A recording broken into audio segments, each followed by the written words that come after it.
saya Desi Fitri Ardia dengan NIM 20129261. Melalui video ini saya akan memaparkan materi mengenai peristiwa gerhana dan sistem kalender.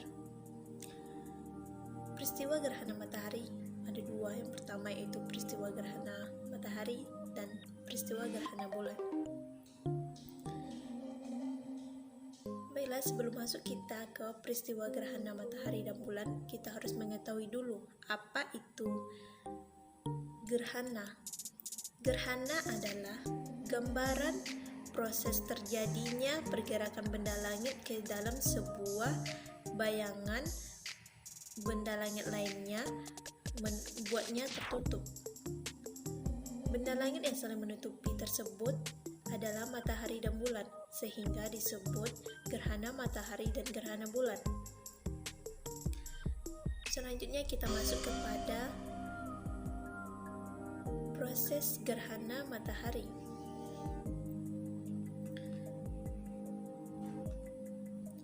Gerhana matahari terjadi ketika posisi matahari, bulan, dan juga bumi berada dalam satu garis yang lurus.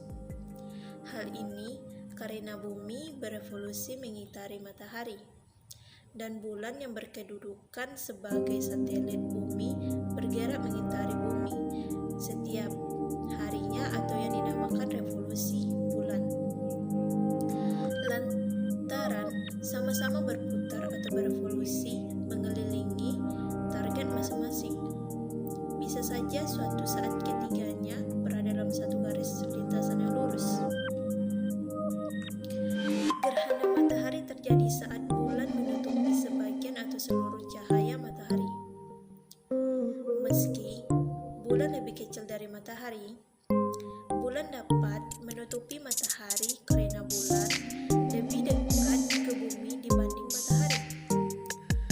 Ketika bumi, bulan, dan matahari sejajar, bayangan bulan jatuh di bumi menutupi matahari.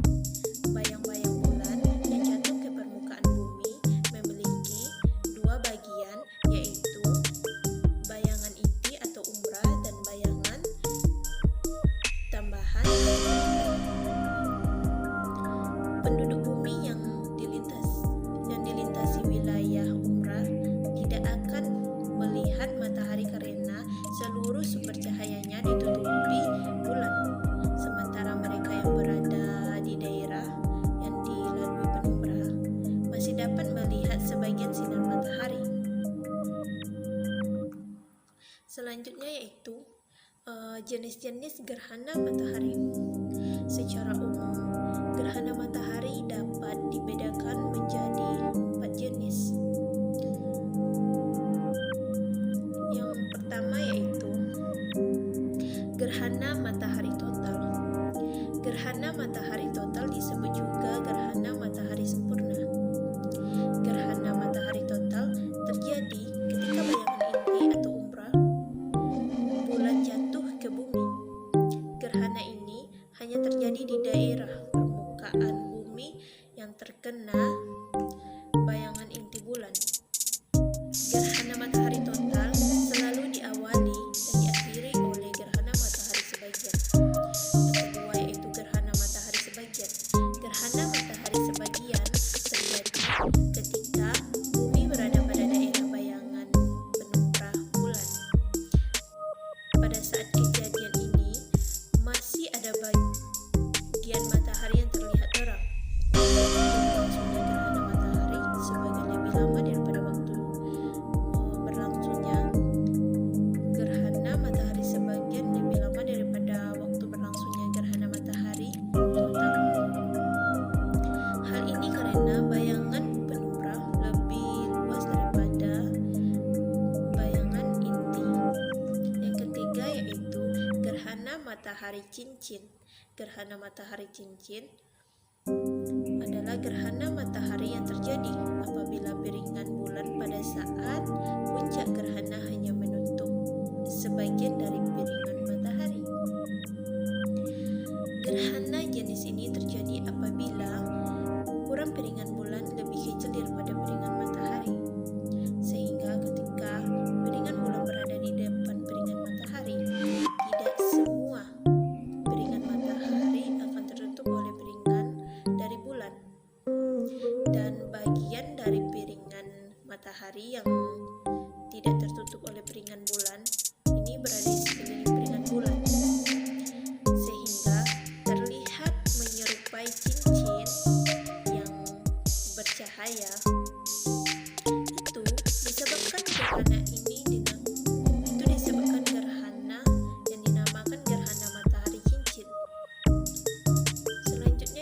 Gerhana matahari hibrida. Gerhana matahari hibrida yang berkisar antara gerhana matahari total dan juga gerhana matahari cincin. Pada titik tertentu di permukaan bumi, gerhana ini muncul sebagai gerhana matahari total, sementara pada titik-titik muncul sebagai gerhana matahari cincin. Gerhana hibrida ini efektif jarang terjadi. Itulah beberapa jenis gerhana matahari yang kita temui di lapisan atmosfer bumi. Perbedaan gerhana-gerhana tersebut terjadi karena fase-fase dari gerhana matahari sendiri maupun karena jarak dari bumi dan matahari serta bumi ke bulan. Selanjutnya yaitu dampak terjadinya gerhana matahari. Yang pertama yaitu pengaruh gravitasi bumi. Gerhana matahari total bisa mengganggu gravitasi bumi. Caranya dengan menghambat pemanasan pada suhu di bumi. Yang kedua yaitu bisa mengalami kerusakan mata. Gerhana matahari total tidak bisa dilihat secara langsung dengan mata telanjang. Efeknya bisa merusak retina mata karena sinar ultraviolet. Sinar ultraviolet bisa merusak mata. Yang ketiga itu berdampak pada sistem listrik tenaga matahari. Terjadi gerhana matahari memberikan pengaruh bagi pengguna listrik tenaga matahari. Karena pada saat terjadi gerhana akan sumber tegangan listrik akan menurun. Selanjutnya yaitu terjadi pasang surut permukaan laut. Gerhana matahari total mengakibatkan terjadinya daya tarik planet ketika posisi matahari dan bulan berada pada garis lurus. Hal ini akan menyebabkan pasang surut pada permukaan laut, namun secara kasat mata tidak nampak. Yang selanjutnya yaitu peristiwa gerhana bulan. Gerhana bulan di mana matahari, bumi, dan bulan berada dalam satu garis lurus yang sama. Maka lintasan proyeksi matahari, bumi, dan bulan mengalami gerhana bulan di mana jika dilihat dari bumi, bulan akan tertutup oleh bayangan bumi. Kedudukan bumi berada di antara bulan dan matahari. Gerhana bulan dapat terjadi ketika sebagian atau seluruh penampakan bulan tertutup bumi. Akibat cahaya matahari tidak dapat dipantulkan oleh bulan ke bumi karena terhalang oleh posisi bumi. Untuk lebih jelas mengenai gerhana bulan dapat kita lihat pada gambar di bawah ini. Pada saat terjadi gerhana bulan, cahaya matahari yang seharusnya diterima bulan terhalangi bumi sehingga bulan berada dalam bayang-bayang bumi. Bayang-bayang bumi ada gerhana bulan yang bumi ada dua macam yaitu umbra dan penumbra. Tidak semua gerhana bulan yang terjadi akan membuat bulan tidak dapat terlihat sementara. Beberapa fenomena gerhana bulan justru merupakan bulan dengan cahaya seperti merah maupun hitam. Hal ini disebabkan karena masih ada cahaya matahari yang dibelokkan oleh atmosfer bumi. Cahaya yang dapat dibelokkan atmosfer bumi ini seringkali mempunyai spektrum cahaya berwarna merah. Selanjutnya itu penyebab terjadinya gerhana bulan. Gerhana bulan terjadi saat sebagian atau keseluruhan penampang bulan tertutup oleh bayangan bumi. Itu terjadi bila bumi berada di antara matahari dan bulan pada satu garis yang sama, sehingga sinar matahari tidak dapat mencapai bulan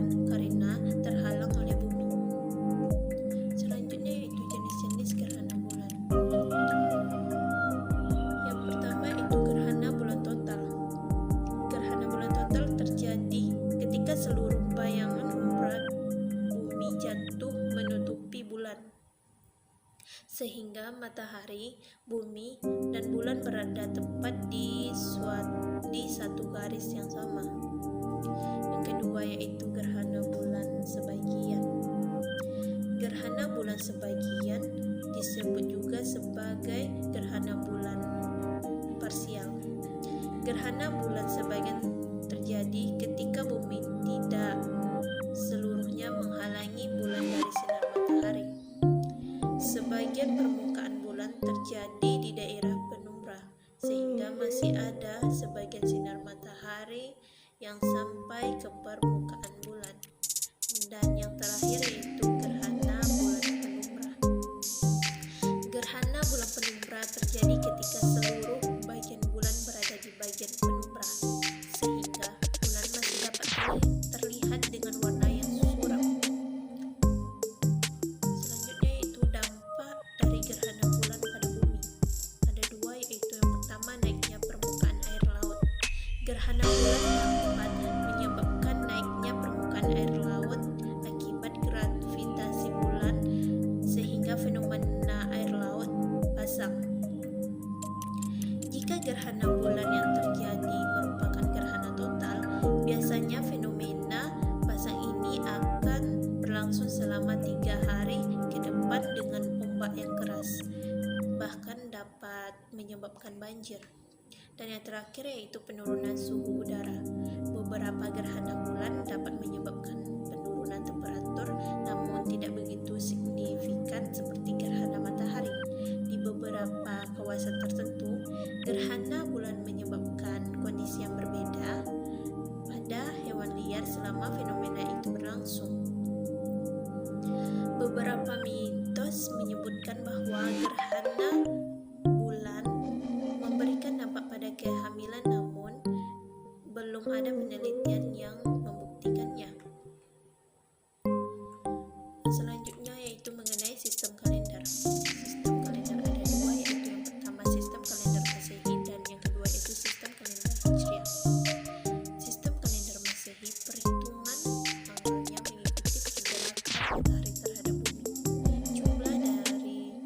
Jumlah hari dalam kalender Masehi itu bisa mencapai 31 hari dalam satu bulan. Tahun Masehi juga disebut dengan tahun matahari karena kala bumi mengelilingi matahari adalah 365 hari.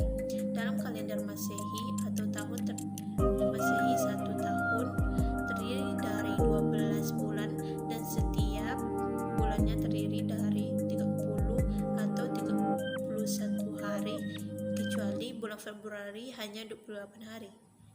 Sisa seperempat hari dari setiap tahun dikumpulkan satu hari tersebut dimasukkan ke bulan Februari yang biasanya 28 hari menjadi 29 hari. Satu tahun yang terdiri dari 366 hari disebut sebagai tahun kehabisan. Dan yang terakhir yaitu kalender Hijriah, berpedoman pada perhitungan tanggal berdasarkan pergerakan bulan terhadap bumi. Sistem penanggalan tahun Hijriah atau bulan Komariah didasarkan pada revolusi bulan. Bulan mengelilingi bumi dalam satu bulan selama 29,9 hari. Dalam satu tahun ada 12 bulan, maka jumlah hari dalam satu Hijriah adalah 354 hari.